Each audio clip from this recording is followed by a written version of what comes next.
Pick the Nintendo Shack and pray. Frederick from Fire Emblem Awakening says, yo.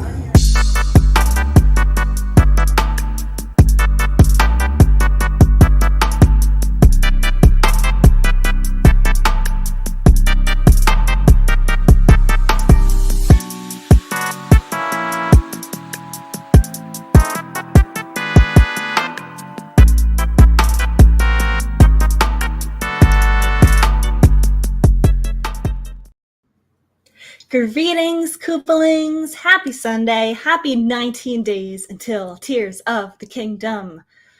How are you, Johnny? I'm doing good. Good morning, Koopalings. Welcome to Shack. Good morning. We have exciting stuff to talk about today. I know you've been playing Advance Wars. I played Advance Wars. We have an indie direct to talk about. It's going to be some exciting stuff. I am just so hyped for the next few weeks. Like, I'm feeling it. It's rushing through my blood, the adrenaline. I can't stop thinking about Zelda. I'm so excited. I might need to change my name. I'm just not To eating much what? hype these days. I don't know. What? I don't know. I'm just not like... No. I'm not like that. Like, I'm excited to play it. I can't wait to play it, but I'm not like... It'll hit you. It's going to hit you within the next few days. I know it is. I started on Twitter a countdown. I'm doing hashtag TOTK countdown, inviting everybody to share their favorite memory, thoughts, whatever about each Zelda game leading up to Tears of the Kingdom. Today is day one because there's 19 mainline Zelda games. Breath of the Wild is number 19. The good ones. Well, listen, I thought of this missing before. Hyrule Warriors. Your hatred for Hyrule Warriors. I didn't think of the idea fast enough to include all the side games. That being said, today is day one with the original Legend of Zelda.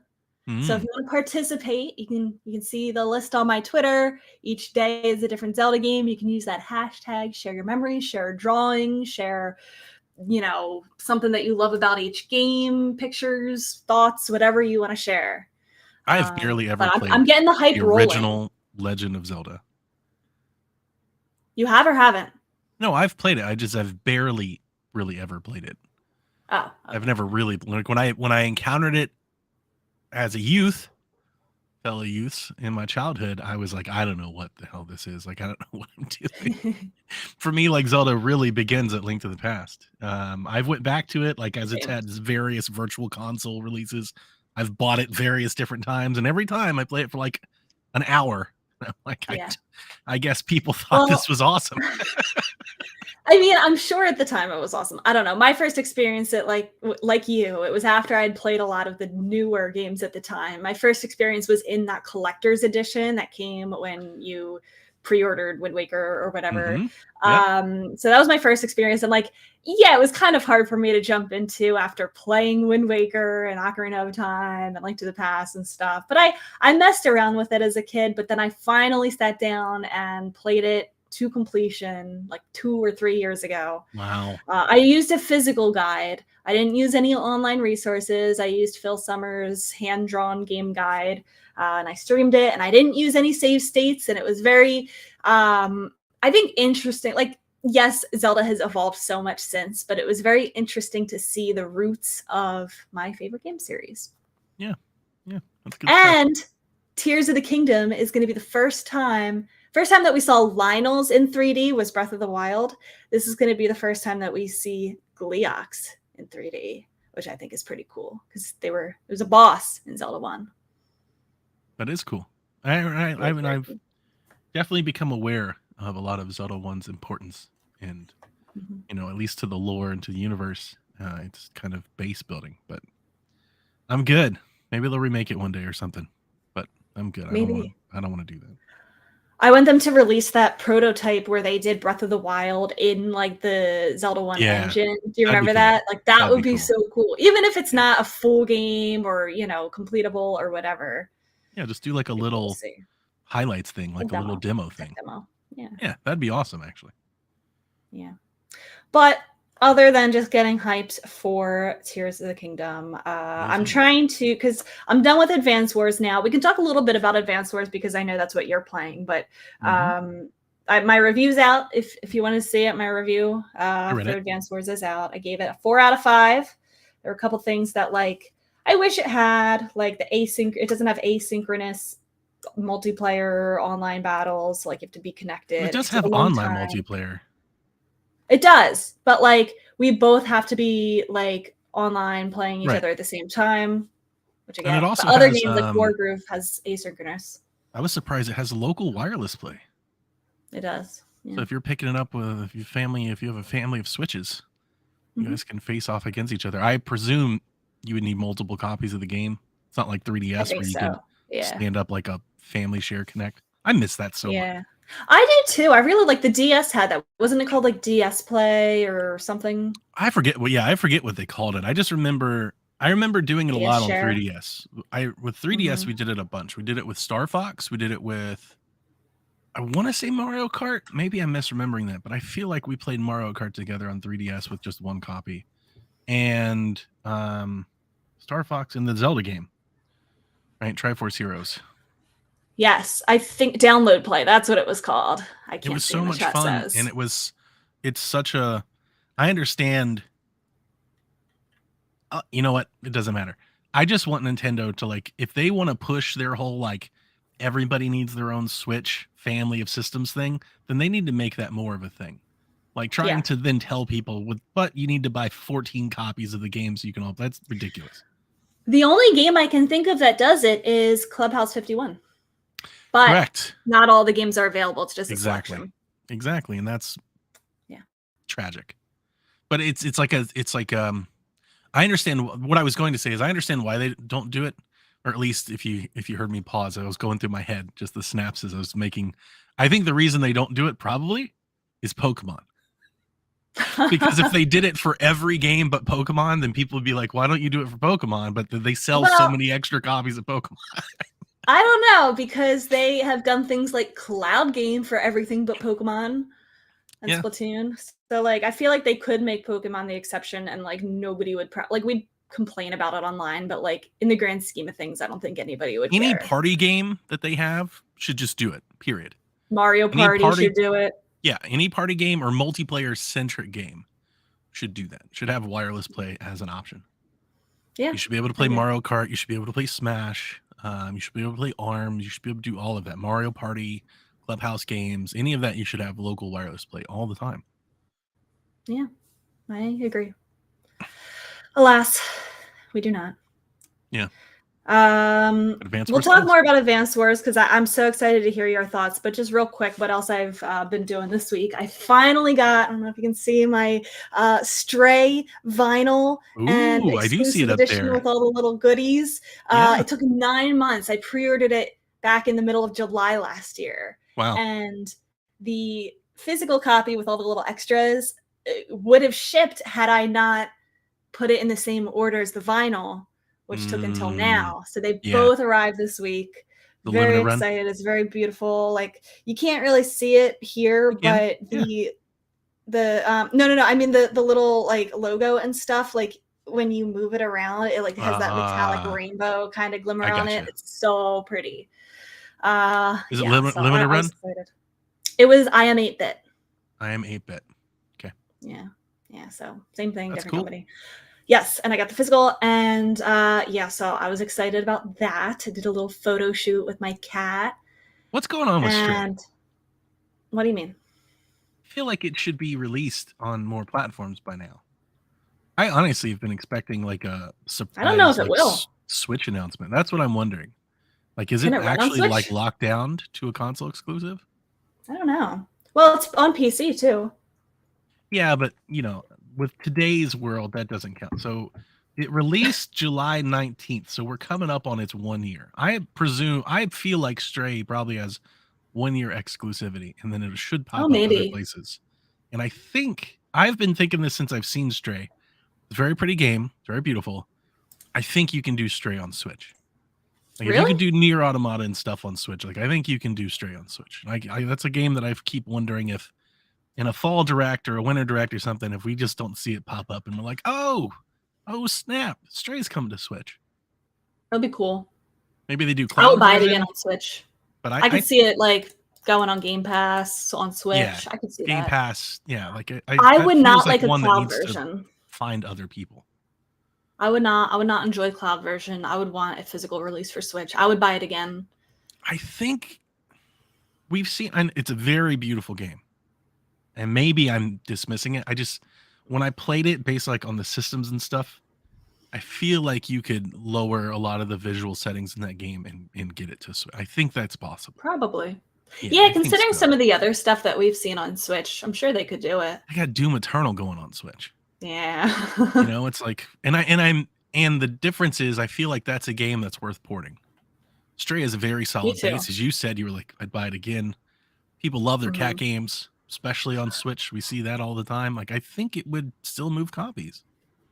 That might be a good idea, that it could be a console exclusive for 1 year. I personally hope/think that they're working on a sequel, Stray 2.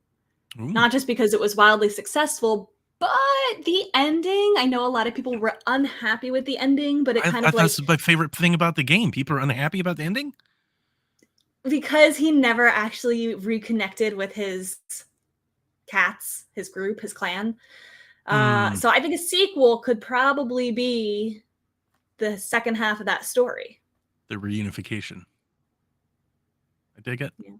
I thought the ending was the best part of my experience. One of the better endings I in like video it. games that I've had recently. it. I liked it a lot. Mm-hmm, mm-hmm. Now XBS Regardless. says Kenna. That's a game that I would have. That's a game I would not want to come to Switch. I forgot that existed. I love that game. That game's incredible. I feel like that was a game that was like a big deal at the time and then like went away. Probably, yeah. I mean, it was one of those like consumption games. Like everybody played it, they beat it, and then they just moved on. But I love Kenna. Kenna was one of my favorite games of the year it came out. Yeah. I bought it twice. So it's squarely in there, but playing Kenna on like Switch Joy-Cons or just like Switch controls in period, like there's a lot of parrying. It's a very action-oriented game. I don't know about that one. Yeah.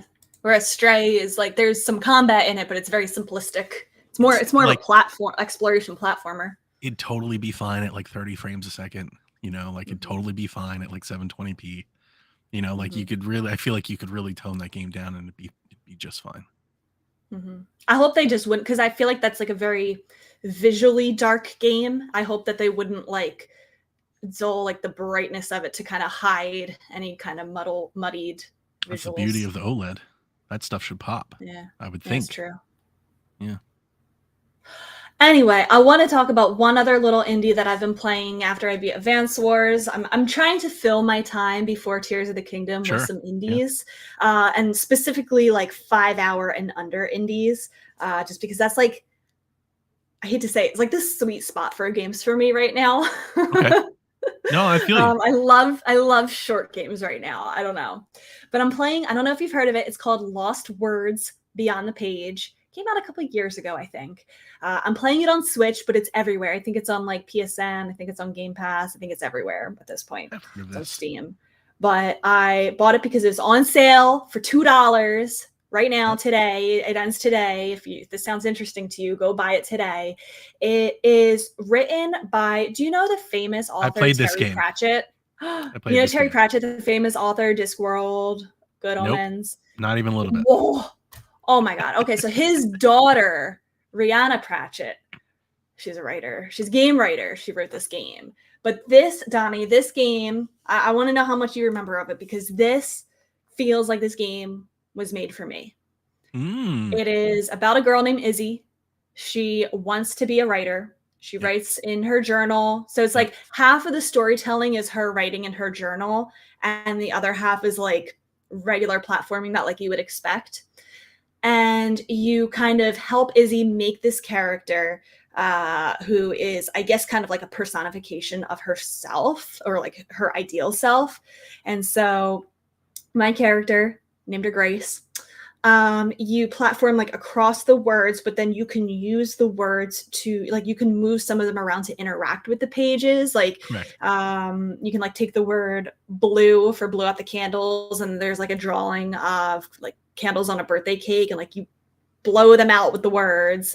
There's so much like symbolism. Like she finds out that her, spoiler, grandmom is sick, like had a stroke or something, and so she like you're platforming on the words, and the words break from underneath you to like show that As she's telling broken. the story, yeah. Oh, it's so good. It's so good. And then in like the regular platforming, like regular gameplay part of it, you collect these words that you can use in your environment, like and it's like stored in a book. So like once you collect the words, you have this whole book of stuff that you can use to interact with your environment. Like for example, the first word you find is rise, and you can take that out of the book and like use it to like bring, you know, the ground up to help her go wherever she needs to go. And it is so good. Oh my God. I love the storytelling. Like I love how the narrative is being told. I love that she's a writer. Like it reminds me of me. It's like really, like I feel like it's really going to be special to me by the end. Yeah. You're connected to it. That's good. Yeah. So I love the game. I just started it. I'm like an hour in maybe. I was wondering, I was like, that sounds really familiar. And then all it took was me seeing a picture of the page that she writes on. I was like, I remember this game. I'm pretty sure I reviewed that game. Did you like it? For the developer. It was a couple years ago, or at least I feel like it was a couple years. I feel like it was on Empire. That's how long ago this was. Like I feel like I remember talking about this game to Elaine, I think. Okay. But yeah, no, I enjoyed it quite a bit. Yeah, it's definitely got. It was kind of like I've played similar games like it, but it definitely is kind of like it's kind of like Trine. There's like Life is Strange, like kind of vibes. There's a little bit of there vibes. are some choices to make. Yeah. Yeah. There's some stuff in there, but no, I like the game. I thought it was very good. Yeah. Yeah. So I will hopefully have it finished for next week because it's so short. Yeah, it's. I don't know how much it normally is. Let me see. It's 20. Yeah, it's on sale for $2 on Steam and Switch right now. Save 85%. And it's like not one of those games where it's like, oh, you know, shovelware $2 kind of sale. Like this is a good game. I can already tell. Switch is $2.24. Normally $15. The sale ends today, I think. So yeah, ends in 26 hours. So go get it if you're listening, if you want to play it. So yeah, that is what I have really been up to. My cats are killing each other. Sorry. They're like rolling in a ball, just attacking one another. I used gold coins for it, so it was pretty much free. I used gold coins on something this week too. Oh, I bought Dying Light on Switch. Ooh. Just because. How was it? Like I love Dying Light, so I just was like, I'm not even gonna play it on Switch. I just wanted to buy it. But with gold coins, it was like, so the game is on sale for like $7, which is a heavy discount. And even if you wanted like a used physical copy, those physical copies on Switch are still like pretty valuable. They're like $30-$40. So $7 was good. And then with my gold coins, it was like $4. It's like $4.35 or so. I was like, this is ridiculous. So I bought it, and I did play through like the first couple of missions. It's okay. It's not like how I would want to play the game, but it's impressive that it's as playable as it is, I guess is what I would say. It's not like Nier Automata great, but it's close. It's not Doom Eternal good, but it's getting there. It's a little choppy, a little framey. Specifically when like within camera movement, which is like that is something I'm a stickler for, but it's actually visually it's very good actually. How well it is. It's like playing a 360 version of it on the go. The thing that I was surprised about though is that it features full crossplay with PC. So if you had the PC I feel like game, that is so necessary. Well, so many people have got the PC game for like free. Like they've given the game away for so many years. Like and before Dying Light 2 came out, yeah, they gave away all the DLC and everything. So like if you have it on PC, or if you want to play it on PC, then you can use the Switch as like a portable companion and just kind of, take it around with you, which is interesting. When I first started playing Rebecca, I was like, oh, I never finished the following DLC that it had. I was like, maybe this is how I'll do it. But then I reminded myself, I'm going to get one of those. I'm going to get that Asus Ally soon. I was like, I'm just going to. It's like, I'll never do this actually. But Donnie, I bullied you for that. But had I not thought of that, I might have tried it. But no, it's pretty for $7 if you've never played it. I love it. It's one of my favorite zombie games ever. Okay, cool. Okay. Cool. Okay, talk to me about Advance Wars. Yeah, Advance Wars. I have played I don't want to say a lot, but although like it did take me a while. I think I've played like the tutorial plus a couple missions. Okay. Like mission 7, 6, 7, 8, something like that. Which felt like took me like an hour plus. Like I was playing it for a minute. It's not like super fast. Mhm. So immediately I was hit with the things we were talking about last week. You see the edge of the board, and it very much has like this board game feel. That is not Yeah. anything that I've ever remembered with like Advance Wars. Like from my memory of Advance Wars, my It memory might of not Advance have Wars been was like always that like way. terrain and sprites. Is very much like, and I'm wondering if that was purposeful to maybe tone down on its like warfare feeling. Ooh. It's like, oh, they're toys. Like it has a Clubhouse Games like feel. It does. Yeah. One game in Clubhouse Games. There's literally a tank game. Ugh. I think it's it might be like the sound effects when you're selecting and moving things. I don't know, but like love sound effects. I just kept thinking of Clubhouse Games. I was like, this does kind of feel like maybe it shares, I don't know, an engine or something. It is Unity, right? I think Unity, they made it with Unity, so maybe Clubhouse was made. I don't know, but I definitely got that feeling as soon as I was like, this is what Rebecca was talking about. So you which got I that definitely vibe did too? remember. Yeah. Yeah. I'm enjoying it a ton actually. I was surprised the Digital Foundry came out and they were not like they were at least highlighting some issues with performance and the visuals. Which Really? I gotta say, I feel like if the Digital Foundry had never said it, nobody would notice because I haven't noticed it at all. I don't think Me this is a neither. game. I don't think this is a game that you can actually. I'm sure like if you want to pull up graphs like Digital Foundry, you can, but the game is so Yeah. slow. The gameplay is so slow. And it's so, turn-based. Like nobody's gonna know. It affects nothing. I played mostly on handheld, and it just like I thought it was great. People are. I say people. I don't want to give it too much credit. I saw it on Reddit a little bit, and in the Digital Foundry video, there's a large breakdown about how much people may have enjoyed the sprite work from the originals versus the 3D models. Yeah, I'll always prefer sprite work. Always. And I do think this would have been a great game to give you the ability to toggle. In certain remakes, we've gotten the ability to toggle between new and old graphics. And this would have been a great game to be able to like click a button and like it looks like it used to and click a button and this is the new modern look. That might be because Way Forward developed it and they literally might not have had like any of the code from the original. Sure, true. That said, I like the look of the new models and stuff. I think it's totally nice. It very much looks like Way Forward. It has kind of like that Way Forward. And I think that again, adding to like your board game type of feel, like Way Forward has like a plasticky kind of style where like all of their surfaces, even if they're not like material, like even their people and stuff are kind of shiny. Like Shantae's always been that way, so everything kind of comes off like this plastic look, but also like there's almost like a light being directed like right on top of everything, like a board game. Yeah. So I understand why people would say that, but I'm not having any issues with it all. I am having a bunch of fun. I haven't played it as much as I wanted to because I beat Resident Evil 4. My wife's away this weekend, so I haven't had a super ton time to play, but in the time that I've had to play, I was like, I've got to get this done. I got to finish this, get this off my plate so I can play Advance Wars and get ready for Redfall before Breath of the Wild. So I only got to get in for about a couple hours yesterday. I plan on playing a lot more, but even after a couple hours, I was like, this feels so good to have back.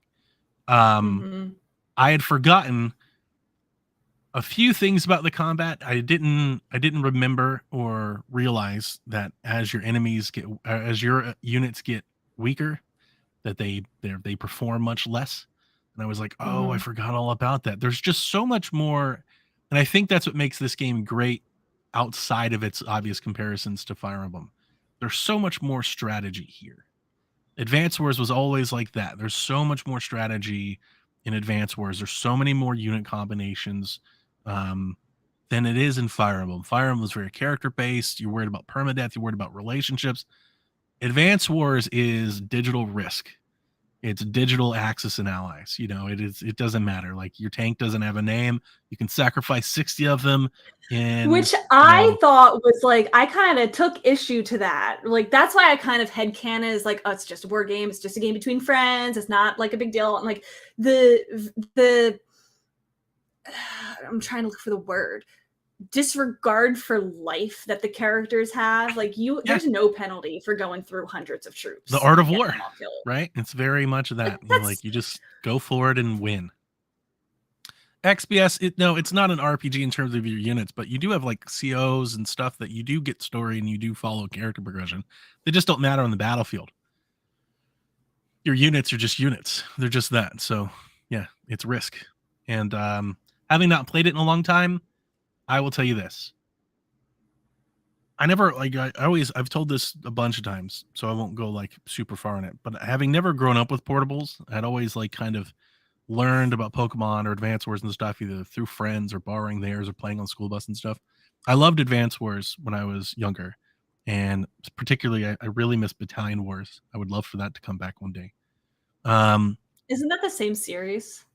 It's like an evolution of it, but yeah, on the Wii and the GameCube we had Battalion Wars and it was like 3D.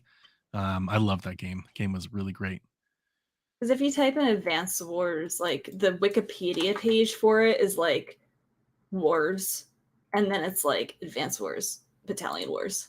I've always assumed, it's not like my memory of Battalion Wars wasn't like Nail and Max and stuff, but it was very, very Advanced Wars. So I wouldn't be surprised if they're somewhat connected. But all that said, I'm really, really happy that we finally have these games and they're here, and I'm glad that I bought them. I think because for $60, you get 2 full campaigns, plus the map builder, it's a lot of content, plus the multi. Like, it's totally worth the money if you're into this sort 100%. Of game. With the multiplayer and the map editing, there's like endless amounts. So if you're really into, like, if you're that type of gamer that really loves, like Civ or chess or anything like that, there's so much good to be had here, and I think Way Forward did a really good job with it. I think they knocked out of the park. The soundtrack gets stuck in my head. It's just my impression from a couple hours in, but I'm just like, I'm so happy to be back here. Like, this is really good. Yeah, it is good.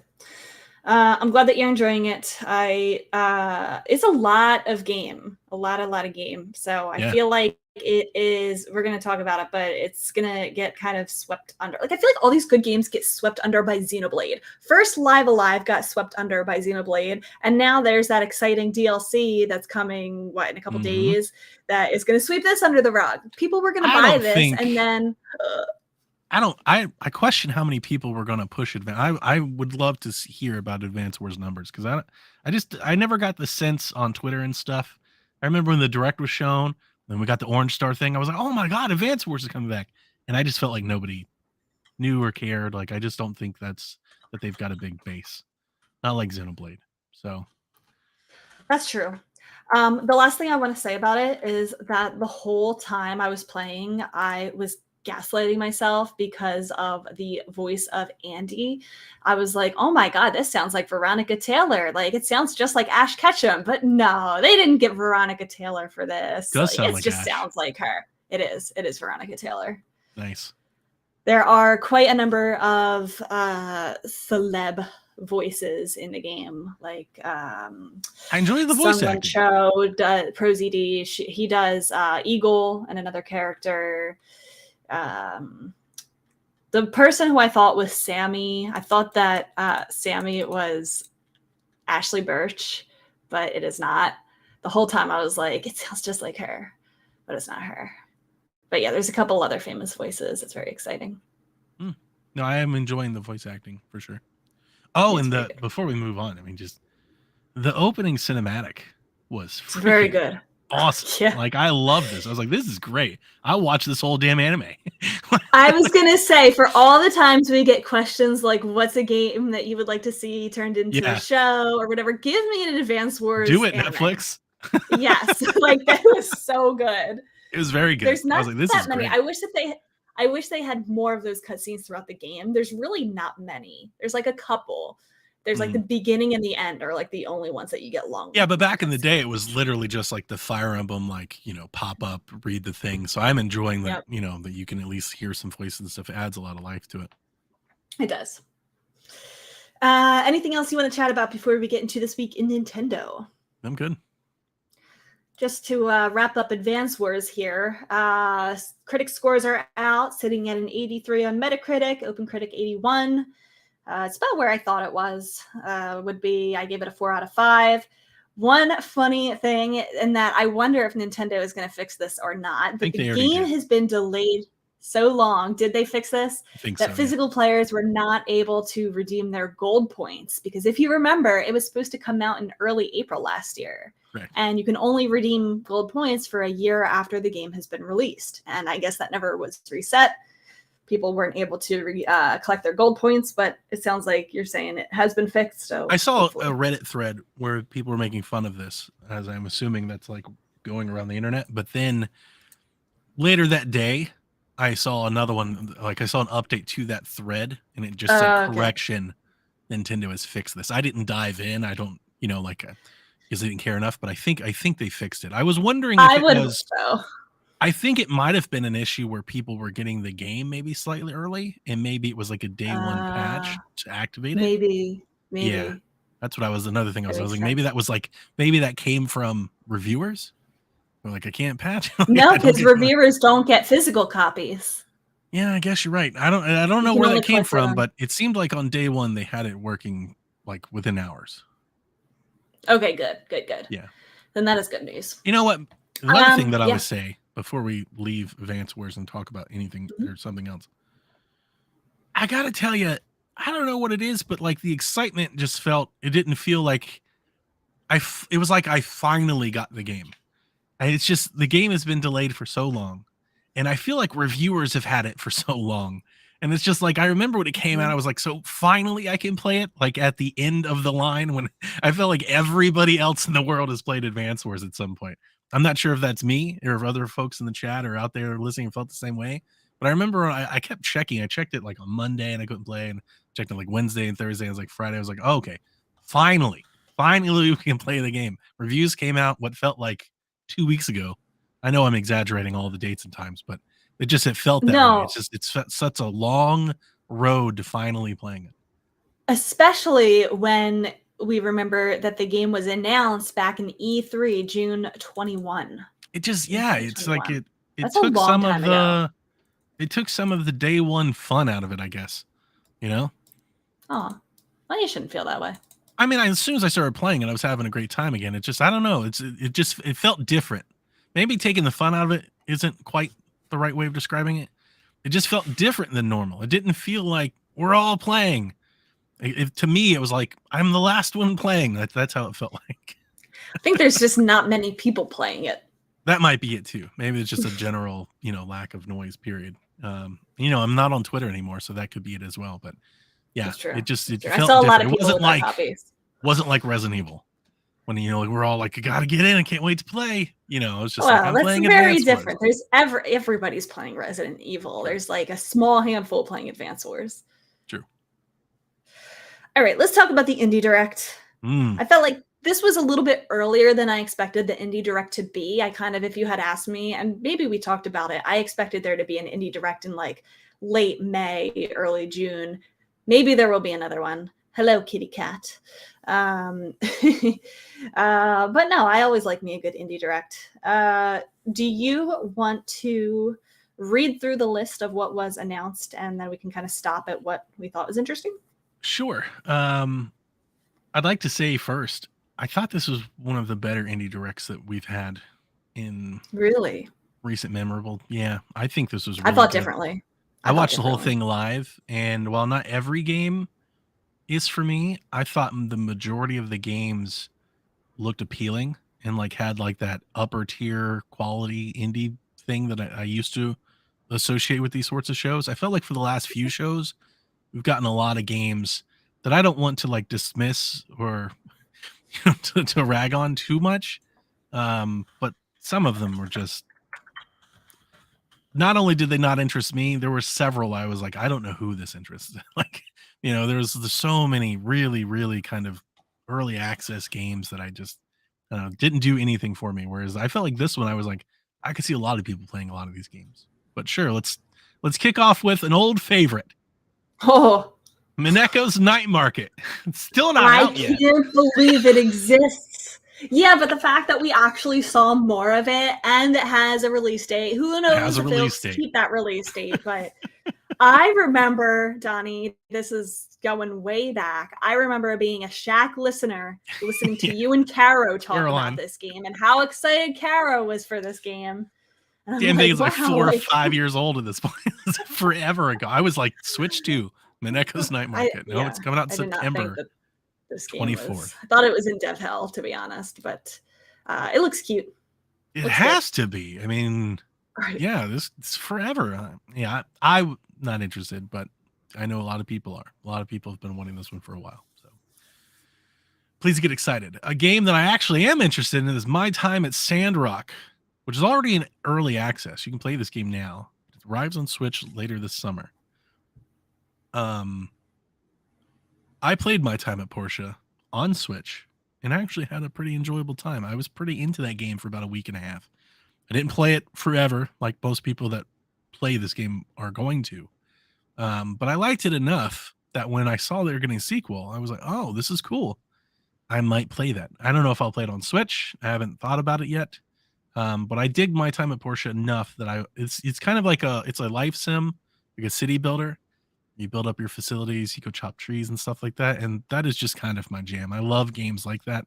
I tend to only play them when I'm in the mood because I find them somewhat addictive and I lose lots of time to them. So I'm not like, I want to play every one of them all the time. It's like, no, I don't have anything to play for a month. So I'm going to play Valheim for 180 hours like I did earlier this year when I got into Valheim. And that's all I did for 3 weeks was play Valheim around the clock. So those games are, I almost like have a hesitation to jump in because I know how I am with them, but I do enjoy a game like that. And Portia was good and ran well on Switch. So I didn't know they were working on a sequel. And then when this came out in the Indie Direct, I did look it up and I was like, oh, I can play on Steam right now. So I might, I don't know. I did add it to my wish list. I'll get into it at some point. So that one is a good one for me. I like that one. Nice. Plate Up arrives in October. I think that was the Overcooked clone. It is Overcooked, but like it seemed to do a little bit more. There was like a base building element to the Overcooked. Like you had to build your facilities and stuff. Oh, like, yeah. Oh, and it's a roguelite. I remember this was like all the things I don't like in games. They're like indefinite Overcooked meets cooking meets like resource management. I'm like, well, you just 3-striked me. Endless Overcooked with weapon degradation. No thanks. Okay. A beautiful little board game called Quilts and Cats of Calico. Oh, yeah, this is cute. With all the little cats. I posted this immediately in our board of video games because they've actually have the board games, Calico. And yeah, I thought I think I posted. I was like, Rebecca, Game of the Year. It's just got all the cats. Are you going to jump into Calico? I'm not a big puzzler. I don't like puzzler games, but I like cats and I like quilts, so maybe I'll keep an eye on it. Another standout for me, Rift of the Necrodancer, coming out later this year. I did not like Cadence of Hyrule, and I didn't like the other game that they made. What was the first one? Crypt of the Necrodancer. Yeah, Crypt of the Necrodancer. But this one looks different. This looks like Rhythm Heaven. Like a lot of Rhythm Heaven. I was like, it really does. I love and that was the only reason why I was interested in it, like because it does, like when they showed it and the art style screamed, the Necrodancer series, like that's their style. So I knew right away that it was that game, but it really does look like Rhythm Heaven for sure. Yep, and I'm definitely getting it. Like that's all I needed to see was, oh, this could be like anything that's like we're like Rhythm Heaven. I'm in. So this was one of those for me. Like I'm gonna get it. I wish listed it. I think on Switch and Steam. So we'll just see how that plays out. Then we got some DLC updates. We're getting DLC for A Little to the Left out in June. We're getting DLC for Shovel Knight Dig. It said spring. It's almost May. So what does that mean? Like, I remember I was like, what? Is that next week? And they're pulling a sports story. It's out this month, and then it's December 29th, and we're like, what? And then Old Faith, the DLC for Cult of the Lamb, comes out on the 24th. The Old Faith DLC Free. will have remixed dungeons, new recruits, new quests, a boss rush mode, and permadeath modes. Free DLC, free update. Free DLC. Yeah. So I still never played Shovel Knight Dig. I've never played A Little to the Left. I don't know if I want to reinstall and get into Cult of the Lamb again. Here's the thing. With what time? With what time? I have no time. Wasn't for that your this. game of the year last It was. year? Like, It has nothing to why do did with you that. It's- uninstall it?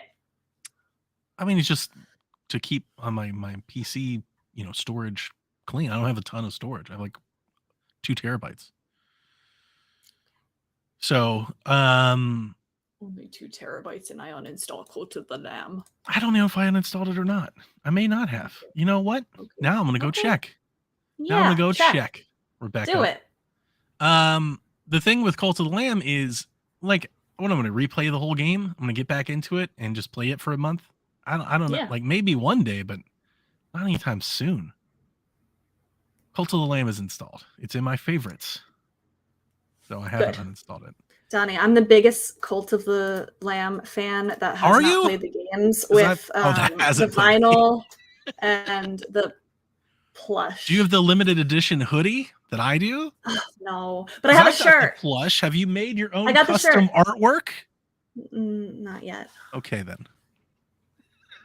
But I said that hasn't played the games. I You've played got the you. games. No, yeah. You should play them. No, that's not my genre. I like watching people play. I watched Mary play the whole thing. I mean, I will replay Cult of the Lamb again one day, but it's that game again, like Valheim, like sort of those sorts of games, those progression loop games that I get into. Those games take over my mind. I'll get into it and I won't be able to stop playing Cult of the Lamb for a month. And then they'll And come then out I'll with Cult miss of the out Lamb all 2. of the games that are coming out. I won't be able to play Advance Wars and Redfall and Zelda. Like if I'm going to boot up Cult of the Lamb, You'll I play can't be Zelda. doing that. Yes, exactly. And there is a part of me that like I'm trying to like clear, the decks. I haven't pre-ordered anything like Beyond. I'm Spring not getting cleaning. Dead Island. Like I love Dead Island. I want to be playing. It looks great, but I'm like, with what time? Because once Zelda comes, I realize I won't play it. So I'm just like pushing everything off until post Zelda. And who knows when that's gonna be? You were talking about earlier, like you're in this 5 hours and under. I felt like it took me forever to beat Resident Evil 4. Like I'm having such a hard time playing longer games right now. That's why I'm avoiding them. I'm not starting any. This thing that and Resident Evil's not even that long. But this thing Not that I've 5 been hours. having, I'm not sure if it's an old thing. I'm not sure if it's just a work thing. But lately, when I sit down to play games, like I sit in my chair and I grab my controller, it makes me tired. Like it's like I get ready for bed or something. I have to like almost start just getting sleepy as soon as I do it. I feel fine until I sit down and start playing. I have a hard time just getting through games. So at this point, I'm wondering how long I play Breath of the Wild. How do I finish it? How long does that take? Am I playing this game in November? Like I don't know. I don't know what that looks like because my gaming habits have changed so much from 6 years ago, right? When Breath of the Wild came out, I played Breath of the Wild nonstop for 2 weeks. I think I put about 50 hours in it in about 2 weeks. And I played it for about 200 hours before I finished it. If you're asking me to play a game for 200 hours, that might be the rest of this year. I may not play anything else. Like if Tears of the Kingdom is going to be like, that's just it. I'll either quit on it before I reach the end or I just. You're I don't not know. going to quit before you reach the end of Tears of the Kingdom. I'm just saying.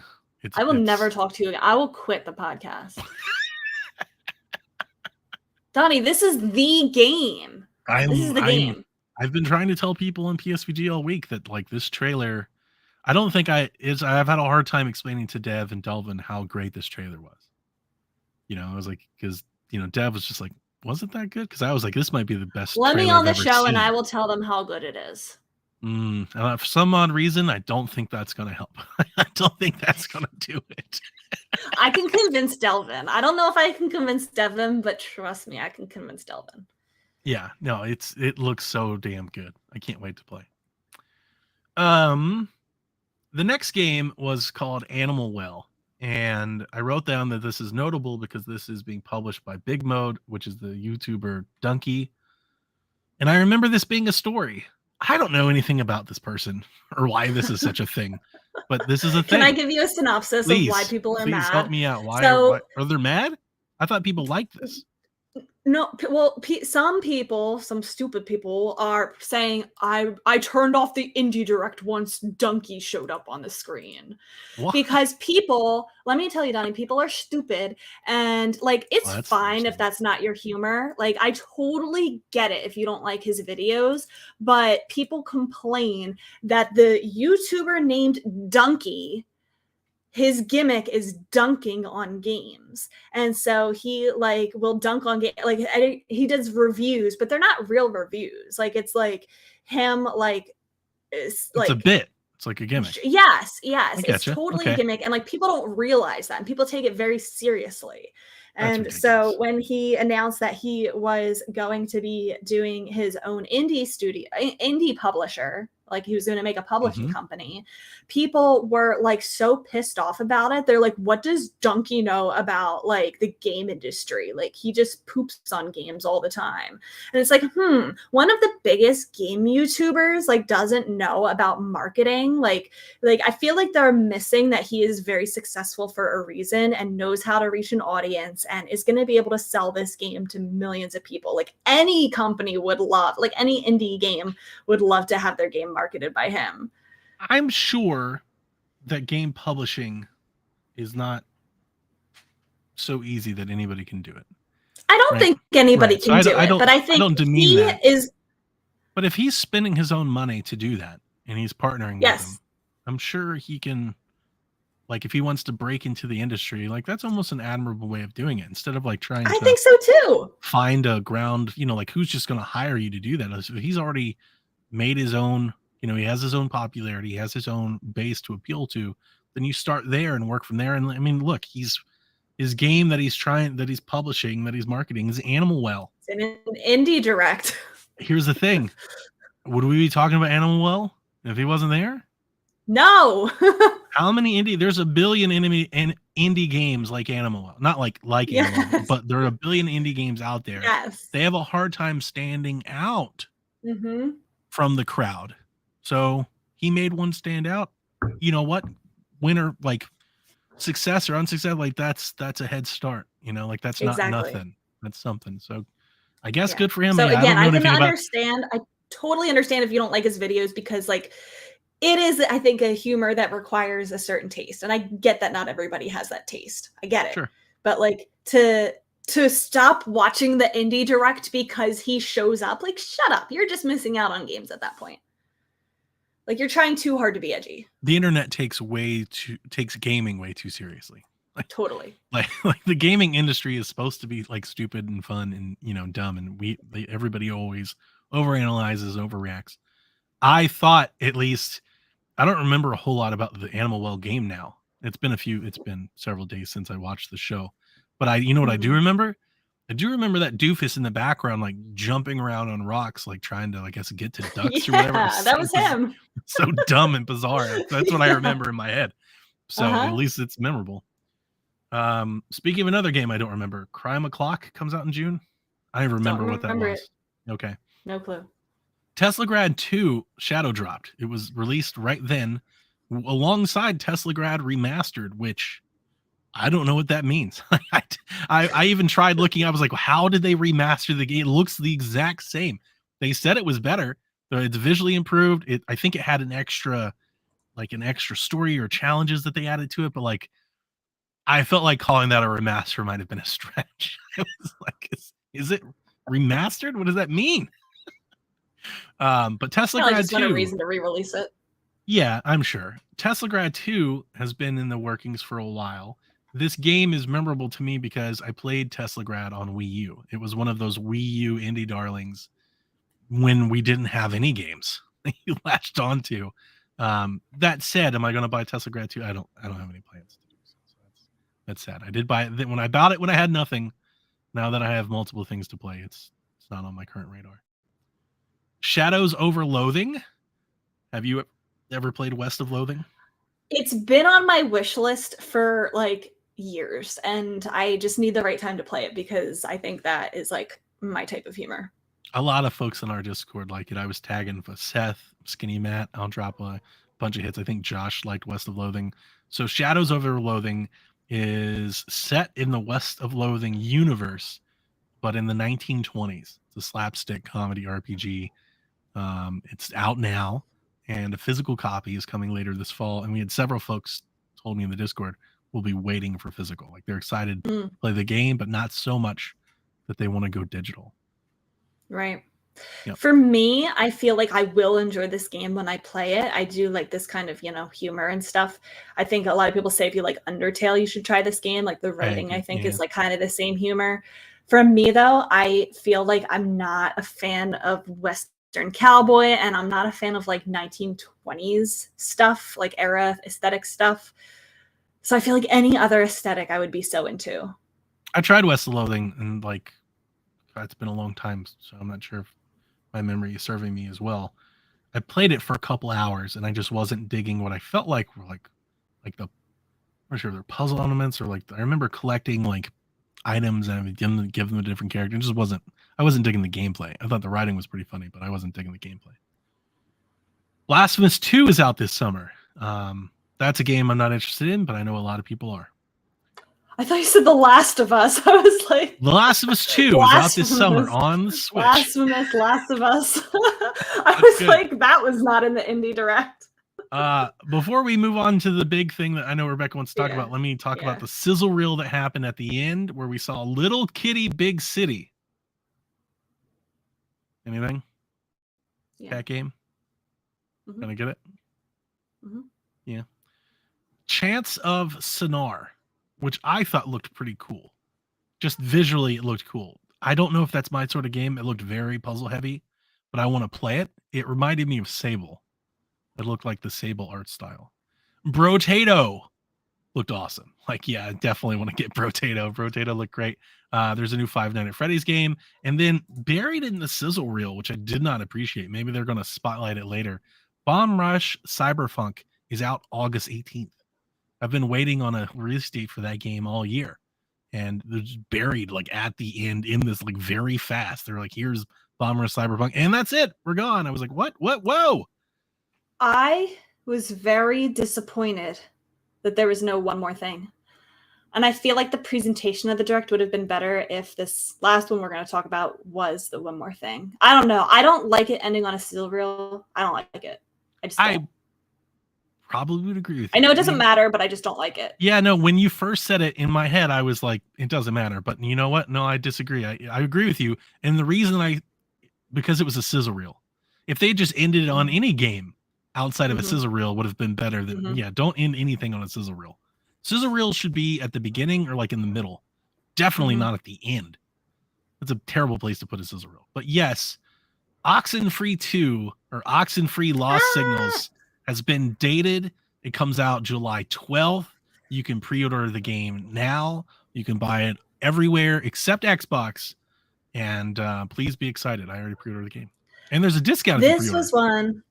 Oh, is there really? Yeah, it's this $20 is one that was supposed to come out. Pre-order. Oh, it was supposed to come out in 2021. And then we didn't hear about it. And we're like, okay, I guess it got delayed. And then they're like, okay, 2022. And then we never heard about it. And we're like, okay, I guess it got delayed. And now finally, I'm so excited. I love Oxenfree 1. I'm so excited for this game. It's so good. Yeah, I was thinking about replaying Oxenfree, but again, with what time? Like, I'm be playing so much. It's a short game. You can play it in 5 hours. Yeah, I might just watch a synopsis. I think I might just watch a recap or something before I play. Maybe I will too. Yeah. Or maybe, like, again, if Tears of the Kingdom, if I'm not still knee-deep in Tears of the Kingdom by then. But yeah, July is already shaping up to be pretty nice. We get Lost Signals and we get, Pikmin? Yeah. That's pretty sweet. It's a good month. So it's very nice.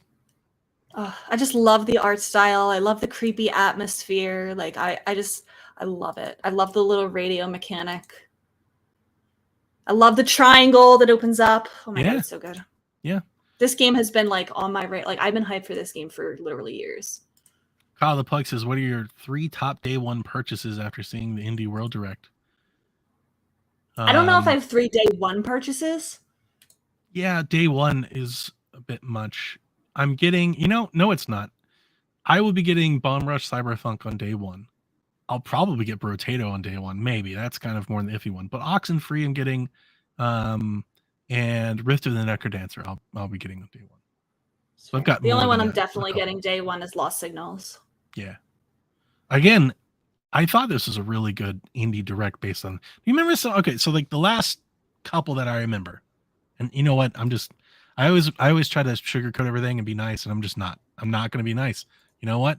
I saw a lot of games that I just thought looked like they sucked. I'm just going to say it. I saw a lot of games. Remember, there's a game where you just like throw stuff in a pot, like a little cooking game. They're like, you just get like the shrimp and the cheese. And I was like, what the fuck is this? And there's so many farming simulators. Oh my god, there's so many farming simulators. Like we've had not the best indie directs lately. And it's not, and I don't mean to just use those games as the only reason. The point I'm really trying to make is the last few indie game directs that I remember have been full of those games, those types of games, right? And not more indie games that I think had more wide appeal. Whereas I felt like this one was full of games that had wide appeal, and then they sprinkled in a few of those. And that's kind of the mix that I'm looking for. Whereas I feel like several of those indie directs, I feel like the recent ones we've had maybe over the last 18 months, I felt like maybe I'd come away with one game, 2 games maybe that I'd be wanting to buy. And in this one, I've got a legit like 6. It may not be all day one, but like I'm interested in, half of what's shown here. And even the ones that I'm not interested in, I think people will be. Like I'm not interested in Mineko's Night Market. I'm not interested in Tesselgrad or Blasphemous. Those are games that are going to sell. Those are good indie games people are going to buy. So I just felt like the quality overall was just, raised. This was just a better than normal indie direct than what I've seen lately. Yeah, it's fair. I enjoyed it. It's fair. Yeah. Anything else about the indie direct before we move on? Nope. Get your pre-order. I wonder. Save your $5. Oh yeah, I will.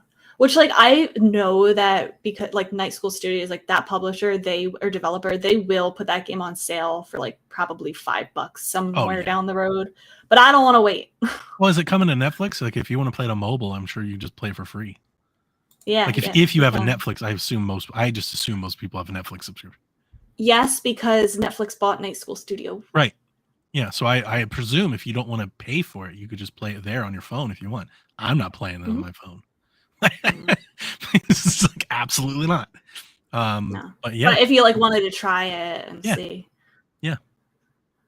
All right. And for anybody that doesn't know, I guess we could, just in case people don't know.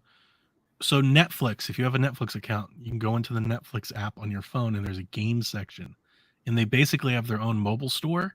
And they have like, I don't know, 30, 50 games in there that you can download and play on your phone. And a lot of them are good. Like you can play like Teenage Mutant Ninja Turtles and stuff on your phone for free just by having your Netflix account. So I presume that Oxenfree will be there on phone. You play it on tablet or whatever. So if anybody out there wants to do that, you could do that. I'm sure it actually might be nice in like a, like if you had like a Logi G Cloud or, one of the Android handheld or something like that, or trying to think of the Backbone. Like if you're doing that, it'd be pretty nice over there. But I'm playing. My one hope for this is that the load times are not as long as they were on Oxenfree Switch. I remember being so irritated with how long the load times were. It's probably going to be the same. If anything, I would bet that it's worse. Now, it's possible that they've optimized something in their engine that allows you to do it, but I would doubt it. I think most I would times, it was so long, I would like get up and do things while waiting for my character. That's the biggest problem. the Switch's memory bus is the biggest thing that holds it back. That's why we have frame rate issues. Yeah, that's why we need a new Switch. Yep. That's more of a. I think that's more of a limitation of the hardware than the developer. But we'll see. Maybe I'll be proven to be wrong on that one. I mean, there's ways that you can like cache and preload things before the player sees it. You know, to like make it appear faster. But typically, I think with Switch, it is what it is at this point. We have some quick hitters before we get to today's questions. I know a lot of people are excited because Xenoblade Chronicles 3 Future Redeemed DLC is out next week. Donnie, my group chat that I'm in on Twitter will not shut up about this. They are so excited. There's some Pyra Mithra amiibo that are coming. The Smash ones are coming as a double pack in July. I'm stunned that those aren't out yet. When I saw the tweet, I was like, "This is still not out yet? How are these still not out yet?" Yeah. I'll plug Garrett. Listen, we're not the best place for you if you're really interested in hearing about Xenoblade talk. I'm never gonna play this. I have the train has left for me in Xenoblade. Our old host Garrett does, and I'm sure if you follow him on Twitter, he will scream in all caps about it. You listen to his show, RPG Cave. I'm sure at some point they'll talk about it. Yeah, I'm not that being said, though I am not excited for the contents of this DLC, I'm excited that this was announced for this week. It's out in 2 days. And the reason why I'm excited about that is because that makes me feel like Nintendo is confident about their fall lineup, that they still have something for us then that we don't know about.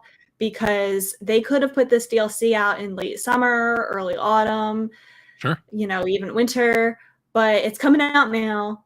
And I feel like we're cramming a lot of stuff into this little time period here, like Advance Wars, Xenoblade DLC, Tears of the Kingdom, back to back to back. And I think that speaks volumes. I think they're not stretching really it out. Yeah, it's probably a really good point, because you would think if this was a typical case where they're trying to, kick the can down to the next system and really spread things out, you'd think that maybe we wouldn't get Pikmin in July. Maybe Pikmin would be in September or October. Like we've definitely seen them space out some things. I feel like we're getting a lot more now than we were even during COVID. So that's probably a good pool. Yeah, maybe their summer showcase, whatever. Then whenever they do their next direct, maybe it'll have some good stuff in it. That's why I'm excited for it. The Super Mario Bros. Movie surpassed $800 million globally for the box office this week. And the movie is still not out in Japan. It comes out this week on April 27th. Sean was right. So I think we were wrong, and I'm surprised, and I'm excited for the sequel. Yeah, I think I said it when we did it. I don't know anything about like movie box office and stuff like that. It's not like my knowledge in games. I can't pull that. I don't pay attention to movies like that, so I didn't have any clue to begin with. I don't know. I was only going based off of Sonic's numbers, and this seems to be blowing Sonic out of the water. But yeah, good for them. They said that we're gonna have more of them. I saw Miyamoto. There's like that was buzzing around the Nintendo blogs. He did an interview in Japan where he said that they were definitely going to do more movies, and they asked him what, like, would it be more Mario, and he specifically said something like, I'm paraphrasing, the quote was something like, Nintendo is like a talent agency, like we have a lot of different like IP to choose from. Well, I guess, which leads to speculation it might be not Mario. I think it'll be Mario adjacent. If it's not Mario, I think it's going to be Mario, but if it's not Mario, then I think it'll be like Donkey Kong, but I think it'll be something. I mean, why wouldn't you've got to come back with, like, if this is going to make $1 billion, you just got to come back with Mario. You can't risk, because if you do it with Donkey Kong and it makes $300 million, you may not be able to do another Mario one. I think it'll be a sequel with Mario. I think, they could end up doing more where maybe they lean more into Donkey Kong. They lead more into, some of their other spin-off Mario franchises or whatever. But the Mario branding has to be what leads it. Yeah, the spin-offs come, I think, after the sales have been saturated, right? So you get your money again with Mario 2, and then as sales decrease, then you start working on spin-offs. And you start getting the niche folks. Or at least that's how I would do it. As it starts to wind down, I would start, here's a Yoshi movie, here's a Donkey Kong movie. And also 4 classic Sega games have been made available for Nintendo Switch Online expansion pack members. They are Pulseman, Street Pulseman. Fighter II Special Champion Edition, Kid Chameleon, and Flicky, which is about a Flicky. bird and a cat. I heard that Pulseman is actually like good. I don't know. I was not a Sega kid. Sure. This is not the Sega Shack. Definitely is not the Sega Shack. This will never be the Sega Shack. Well, it's a good name for a podcast out there. So if anybody wants to spin up like a competing podcast, we can just throw stones at each other's shacks. That's good. It's a good one. I like it. Yeah. Street Fighter's cool. It's better on Yeah, Super Street Nintendo. Fighter is good timing. They got the new Street Fighter game that's about to come out, right? So it's good timing. Throw some Street Fighter out there. You know, you're not going to play Street Fighter 6 on Switch, so you might as well get Street Fighter 2. Oh, apparently Pulseman is made by Game Freak. Oh, is that a good thing? I think it was their first game. Is that a good thing? A good thing. I don't know if that's a good thing. Before- It's a notable before they did thing, but Pokemon. that But notable. honestly, when you say, I'm like, oh, that's probably. It's good for video game historians. My son hates how much I rag on Game Freak. He's so mad. They've earned it. Yeah, I think you can like Pokemon, but still rag on Game Freak. Yeah, I think you should. Pokemon deserves better. All right, let us move on to our wide range of questions directly from you. Yeah, they Bigger heard turn us off from last week about how we had like 4 questions, and this week we've got all the questions. So many questions. Do you want to do them all? 13. Yeah, let's do them all. Okay. First one, Tom says favorite characters in Advance Wars.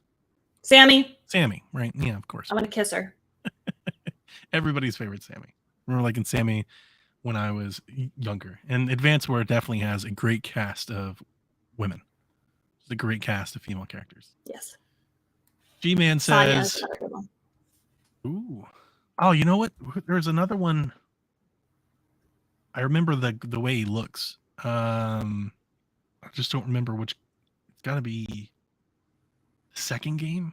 I don't think it's in the first game, but one of the bosses is cool. He's like a biker and he's got like an old like a Vietnam jacket, and like a skull helmet and stuff like that. Oh He's yeah, cool. yeah. I can't remember his name. Yeah, Yeah. he's cool.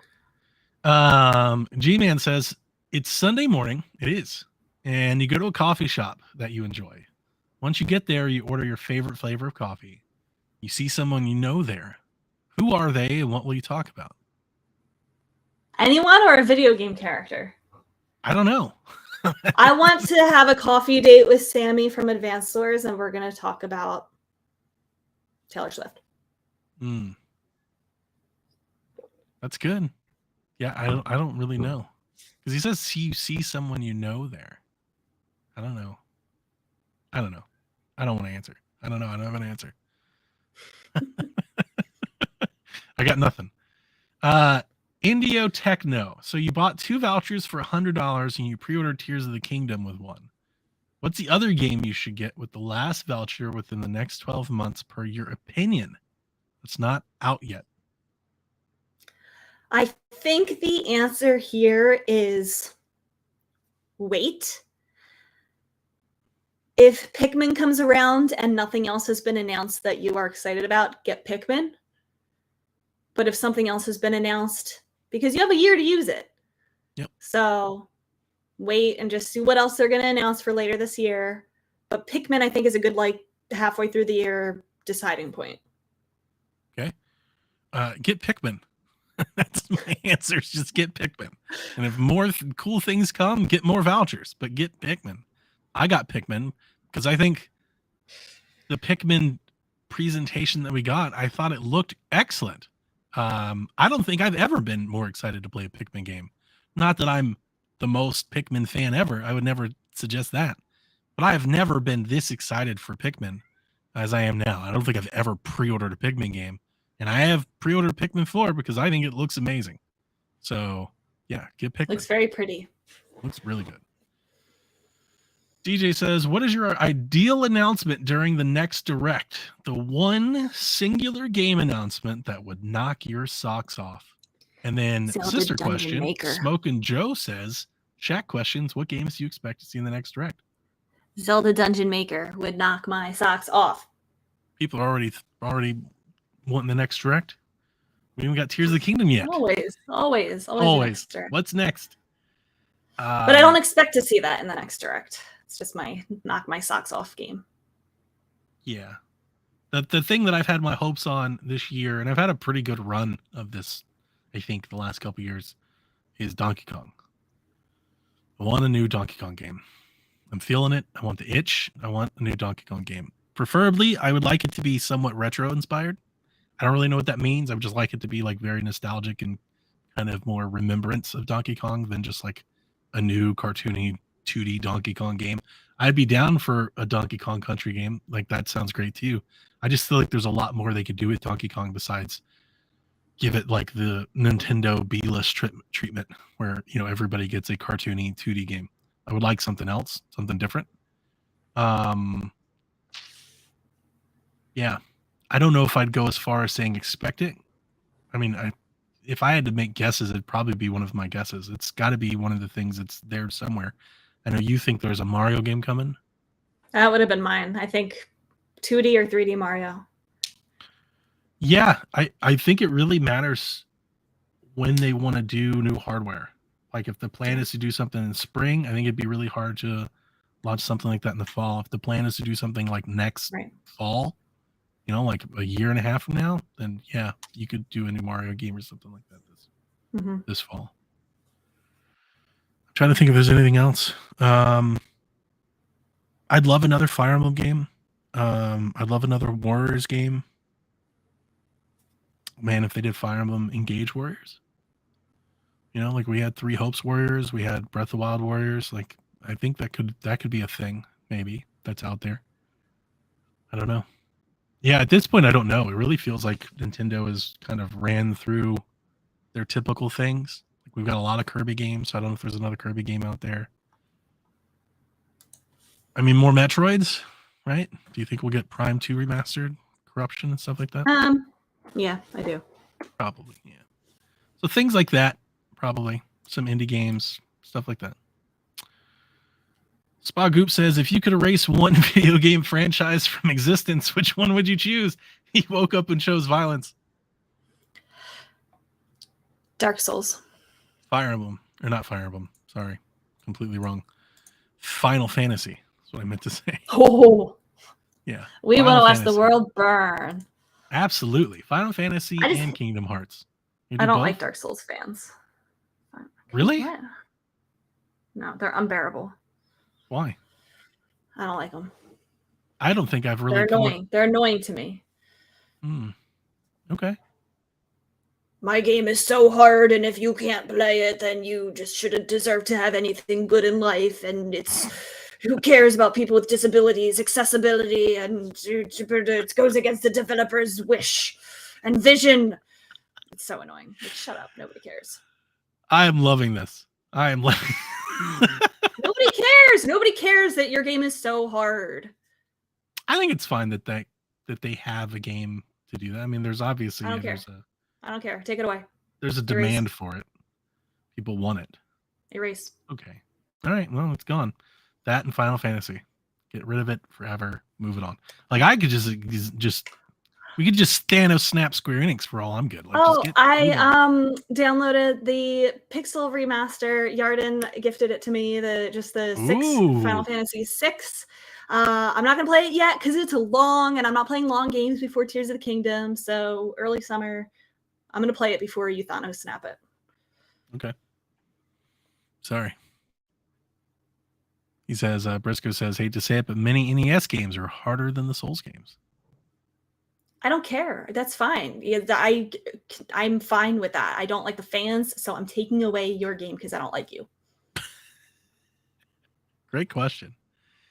Gamer Guy Lou says, what are you looking forward to or hoping for most in Tears of the Kingdom? That's a good question. As my dogs howl into the moon, apparently. I can't hear them. Zonai lore. Hoping for dungeons. Hoping for like really exciting exploration. Like those moments in Breath of the Wild when we were like, what? Holy crap, what is that? Like, that's what I want. Okay. I have much tamer asks. I really would love to go fishing. Oh. I love a fishing pole. I'd love to go fishing, and I would love to go underwater again. That was like one of my biggest things from Breath of the Wild that I think I really wish they did is I don't feel like there was enough underwater things. Like there was so many opportunities for like some iron boot fun in that giant world. Like the fact you could go swimming, you just can't like go underwater. All you can do is do metallic things to lift them out of the water. I was just like, there's so much here. That why can't we do this? Mm-hmm. You can go in a water bubble. Yeah, I guess. But I want like Ocarina of Time. I know. Go underwater type of thing. That'd be cool. Yeah. I Can't See says, what would you say to someone who insists that Nintendo only makes kid games? Would that be the Souls people you're talking about? Probably. That's probably a Venn diagram circle of the people who think that. I would say they're probably right, to be honest with you. I Can't See. I think when you label it kid games, it sounds derogatory, but it's not really. Nintendo makes family games that appeal to a lot of people, and particularly a lot of the characters appeal to children. So I think that's fair if people want to say that. I don't think they only make kid games. Do you think that like Metroid Prime and Xenoblade and Fire Emblem are kids games? No, I didn't say all of them. You said the question is only makes. I understand. I'm not here to defend Nintendo's honor. I understand why other gamers think that. I get that. And I do think a lot of other gamers probably look at Fire Emblem and they may even think I would say that these are the same people who only play like, this same like 2 games and say that they're out of things to play and hate fun. So I'm going to say that they're dumb. Okay. Yeah. What would you say to a quote normie who tells you that you gain too much, but plays just as many mobile hours like Candy Crush? I would say that it is just as valid to play regular video games as it is mobile games. I hate the people who like will watch 4 hours of their television series every night and then like complain that people play video games too much. And it's like, why is your form of staring at a screen more valid than my version of staring at a screen? Like, I'm sorry. Yeah, that I agree with wholeheartedly. 100%. I'm with you there. Garrett says, Donnie got me thinking, other than Pokemon, what is one Nintendo franchise you'd love to see a game in the HD 2D art style? Did you see that? I posted in Shack. The Pokemon. There's a fan remake of somebody who's making Pokemon in 2D HD, and it looks amazing. I was like, I really liked how it looked. I didn't like the excessive bloom effect. I think if that got lowered, because I don't like when it's like so bright bloom that like it muddles things together. Okay. But I do like that style a lot. However, that being said, I feel like this style, to me, maybe it's because it's only what it's been so far, really works the best for RPGs. Yeah. So therefore, my answer is either like a remake of Super Mario RPG or a new like Mario and Luigi RPG type game. Okay. I was going to say Fire Emblem. My alternate answer would be like a 2D Zelda game. That's not an RPG. I know, but I think a 2D Zelda game would be great too. How's the combat going to work? Just action. Just press buttons. Okay. Yeah. I just think the art style, I mean, it'd be fun to be different. It is kind of like, it's somewhat close to like some of the, like those Unreal Engine like fan makes that we would see over the years, like IGN and stuff would pop up. Like, here's what Mario would look like in Unreal Engine in first person, and like it almost gets there.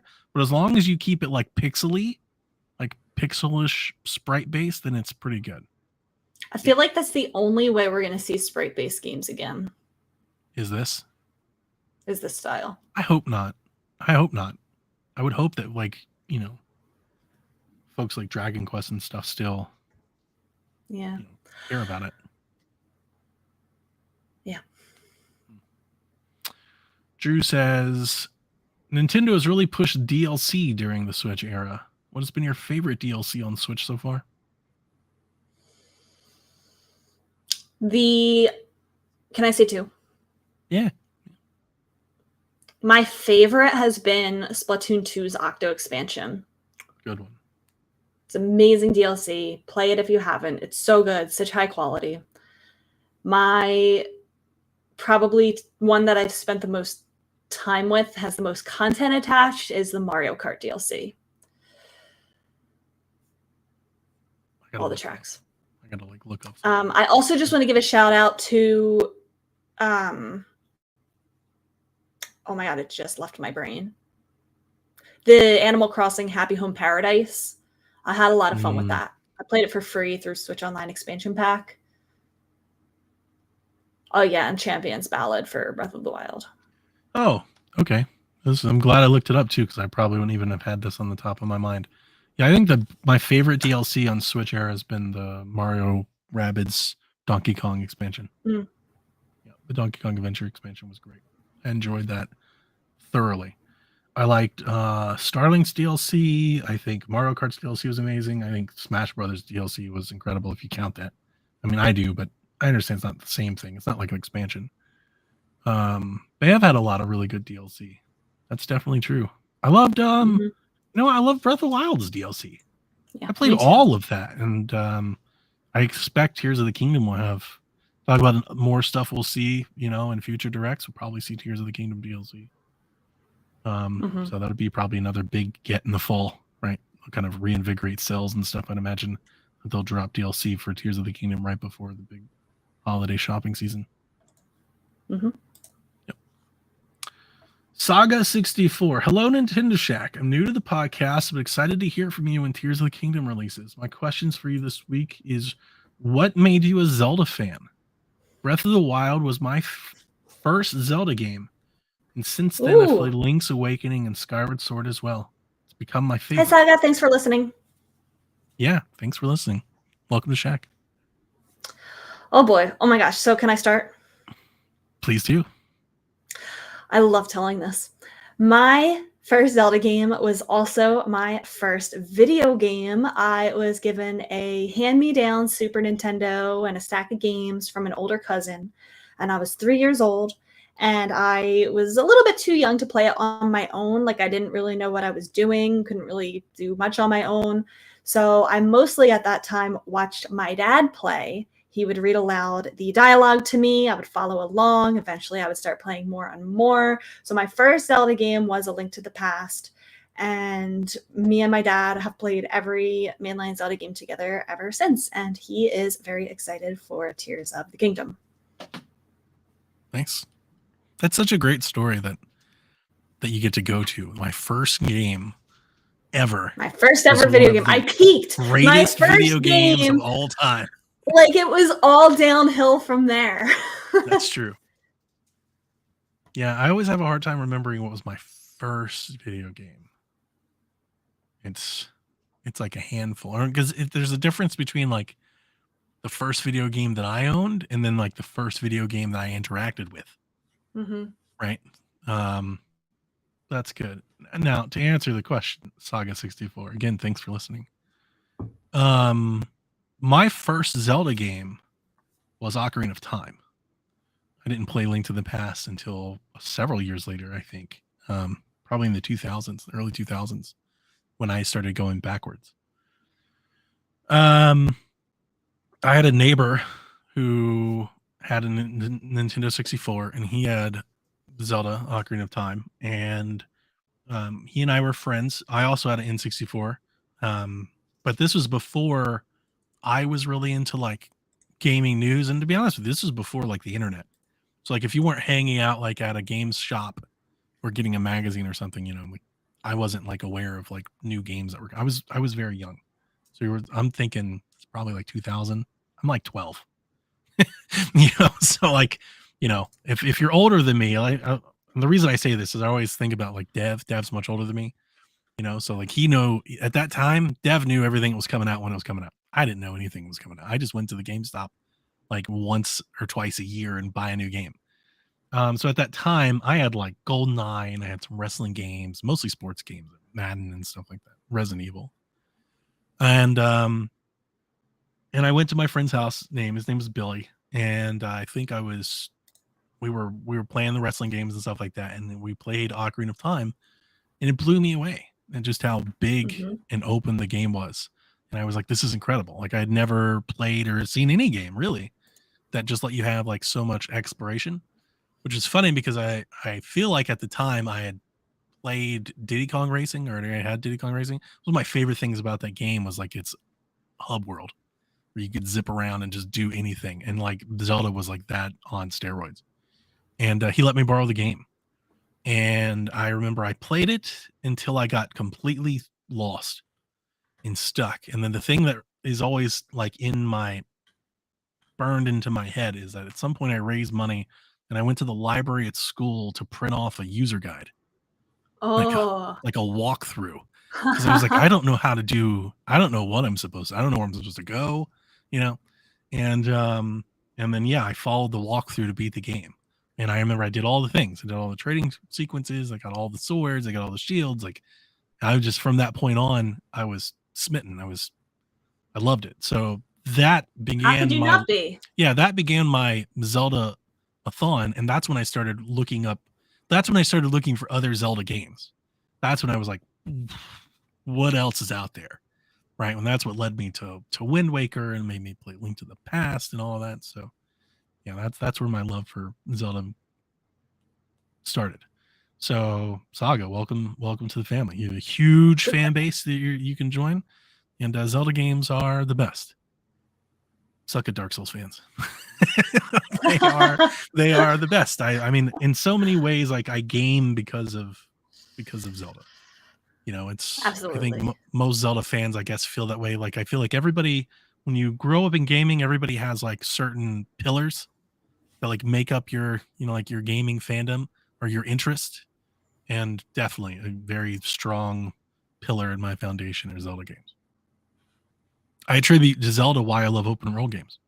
I think if Mhm. anybody was to boil down like my gaming habits into genres, it'd probably be sports games and open world games and shooters. And the whole reason the open world games are there, the reason I like Skyrim, the reasons I like Far Cry, the reasons I like all those sorts of things, Grand Theft Auto, I boil it all down to Zelda. It was the first game that ever gave me that freedom to go do stuff.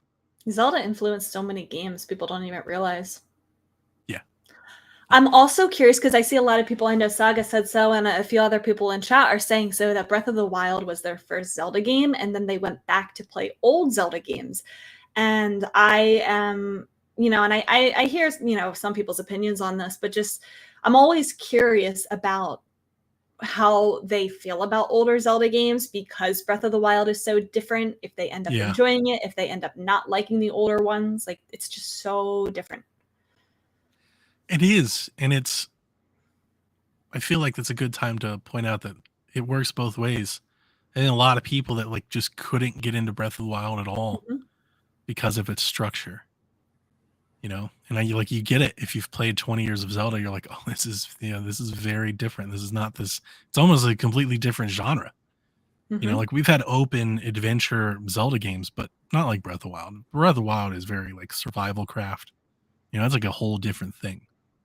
And if you're just not into that, I can see how it not meeting the mark for you. But at the same time, if that was your first one and you loved it, you go try to play Skyward Sword, you'd be like, what the hell? Well, Saga says that since then, Skyward Sword has become their favorite. Wow. So I guess at least for that person, the older games, are accessible to them. Prime opportunity here for Nintendo to release Twilight Princess and Wind Waker. People missing out. Mhm. Wind Waker, that Zelda game. Mhm. So good. But that might Mhm. change here in the next couple, like 19 days. Rebecca, I still think about the damn trailer. The trailer was so good. It's so good. I watch it all the It's time. so good. Noah says, as this console generation winds down, what are some games you're surprised never came to Switch? Yeah. Twilight Princess and Wind Waker. That's man, very fitting.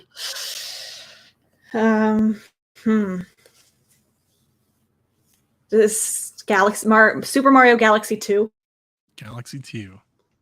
Galaxy Like, And that was what the the only heck? reason that whole super pack was even worth it, was Galaxy.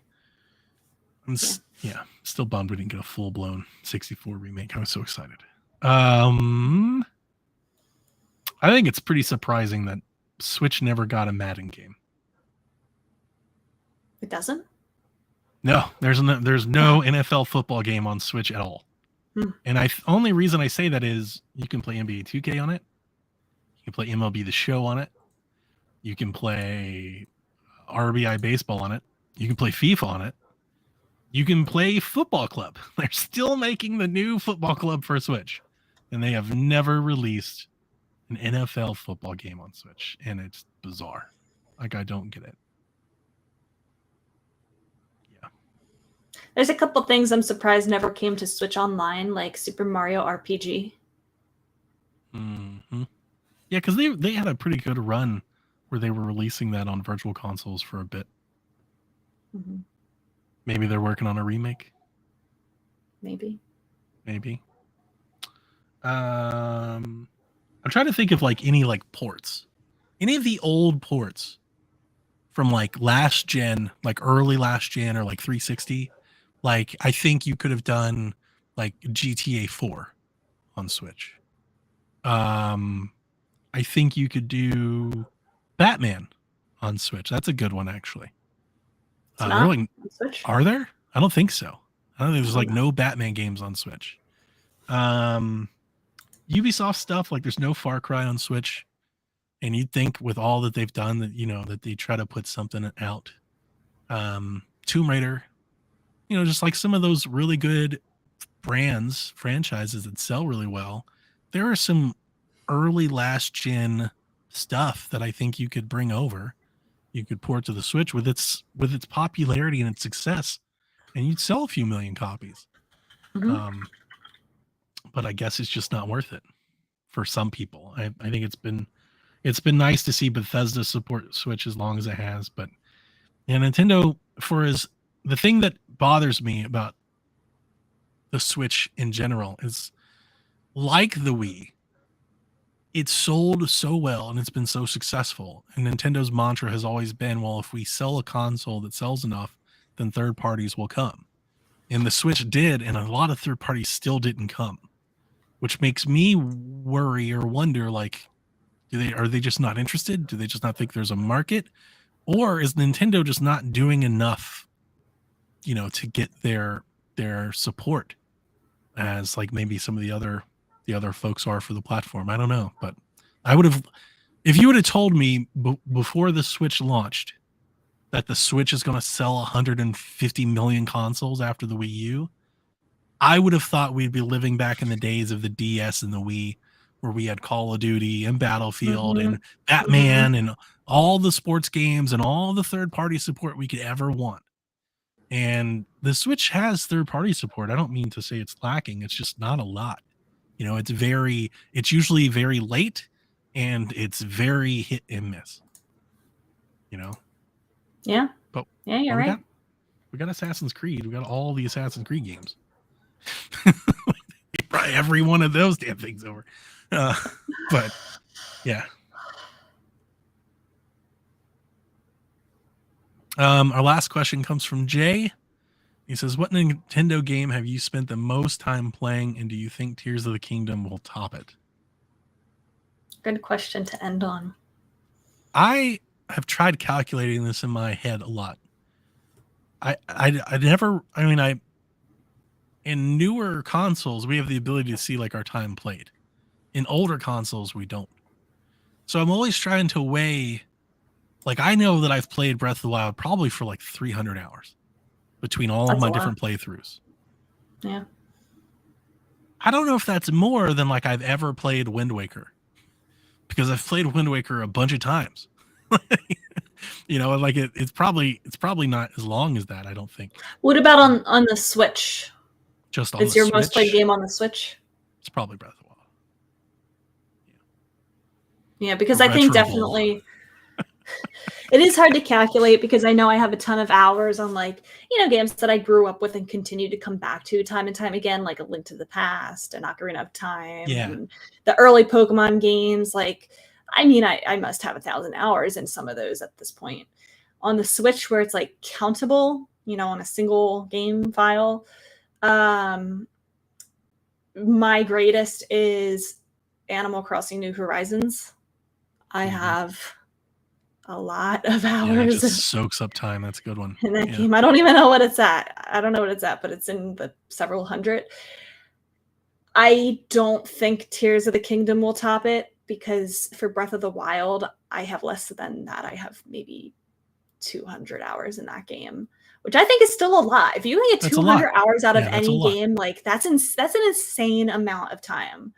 So Mhm. I think it'll be at least that for Tears of the Kingdom, but playing, 500 hours of it, it's like I don't know. It's a lot. It would take a very long time, like years and years and years. When I beat Breath of the Wild the first time, I remember I think I was about 75 hours. And then I played it again. I've gone through it 3 times, and then there's been several points over the years where I've just got in it and played for some, for no reason, to walk around and just do stuff. Mhm.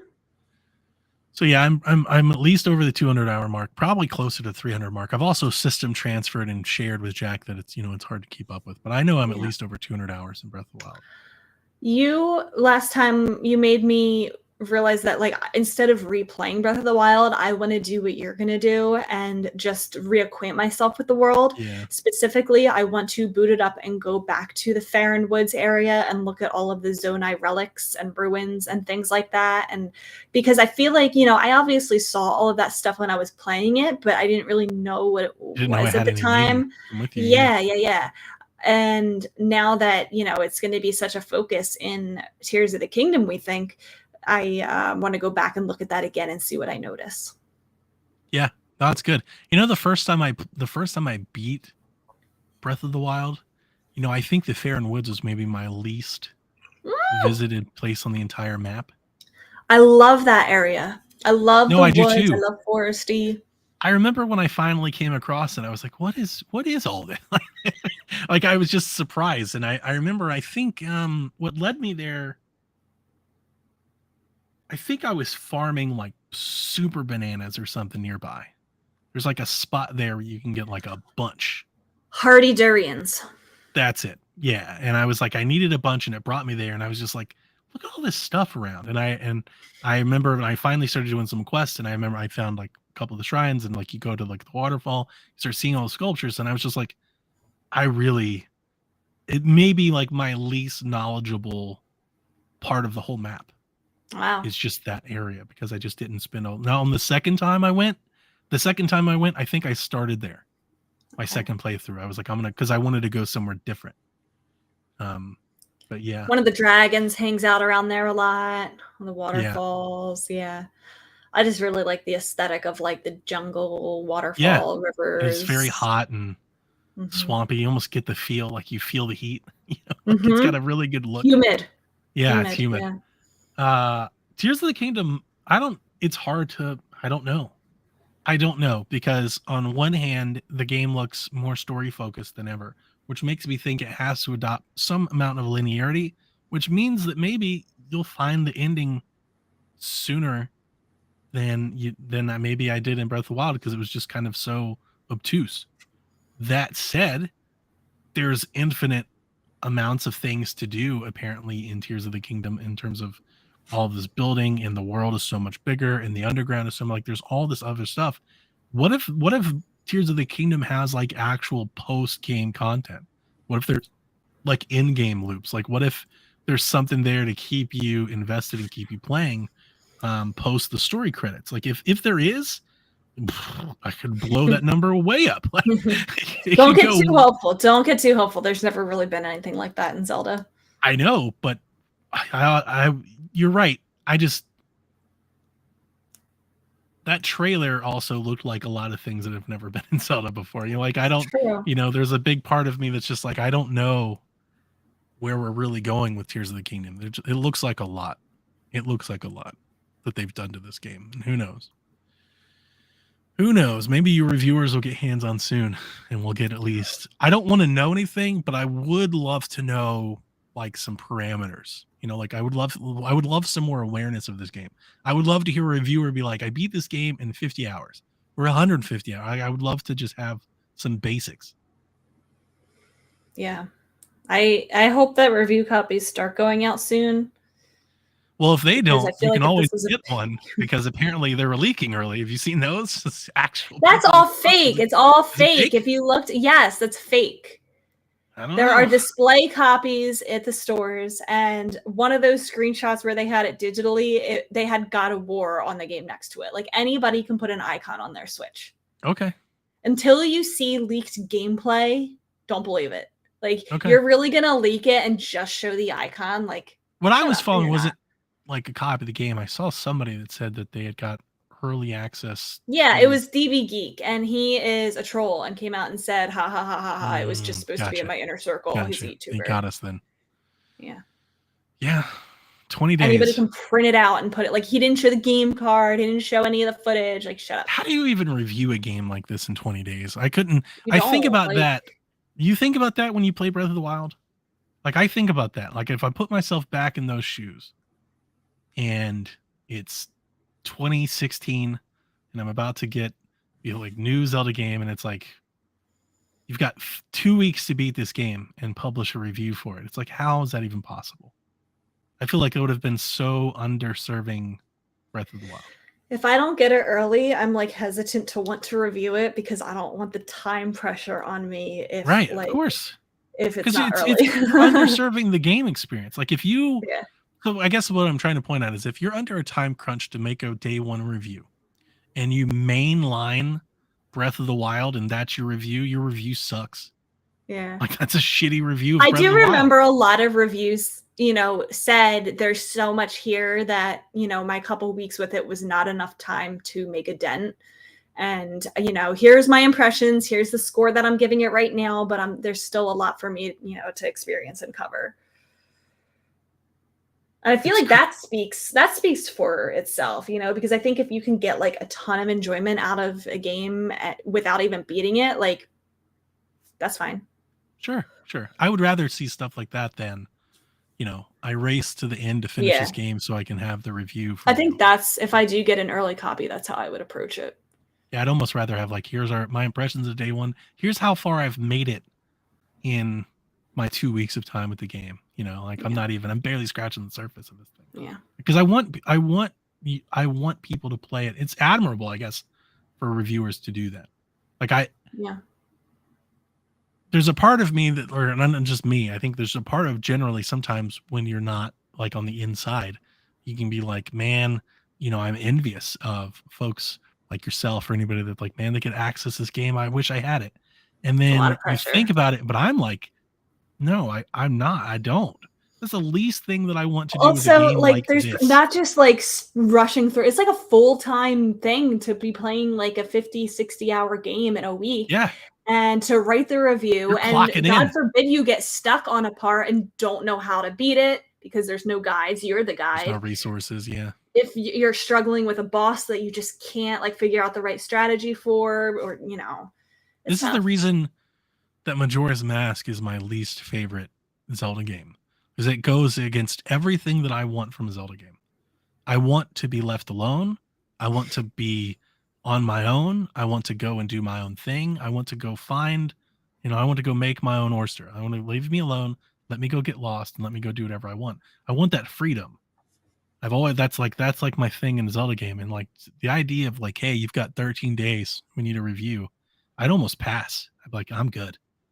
Like, I'm not interested in doing that. You got somebody else for this? Because I would hate for that to be my experience with a game like this. Mm-hmm. Yeah, no, it's completely valid, and I feel that way too. Yeah. But anyway, 19 days. The countdown begins. 19 days. It seems so soon. It's so 21 close. days until I see Taylor.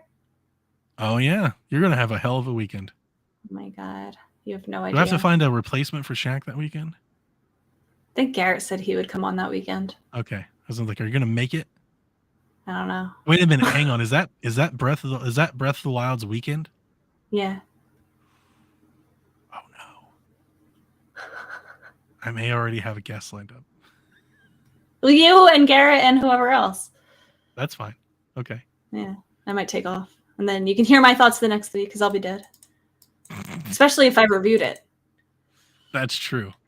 You're gonna be so tired. You're gonna fall asleep at the Taylor Swift concert. Not a chance. Be like Weekend at Bernie's. We'll just strap you to a dolly, just like stand you up there.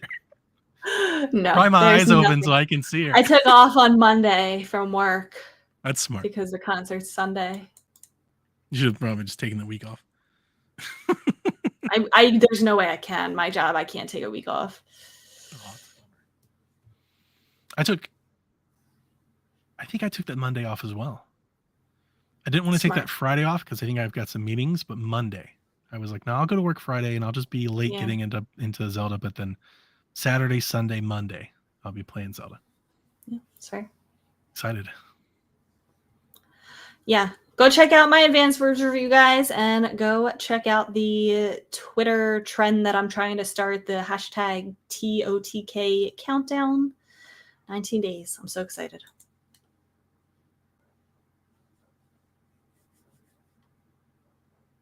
What? What? I have no phrase, no sneaky phrase to put in. You know, All right. I would make it so obvious. Like, let's be real.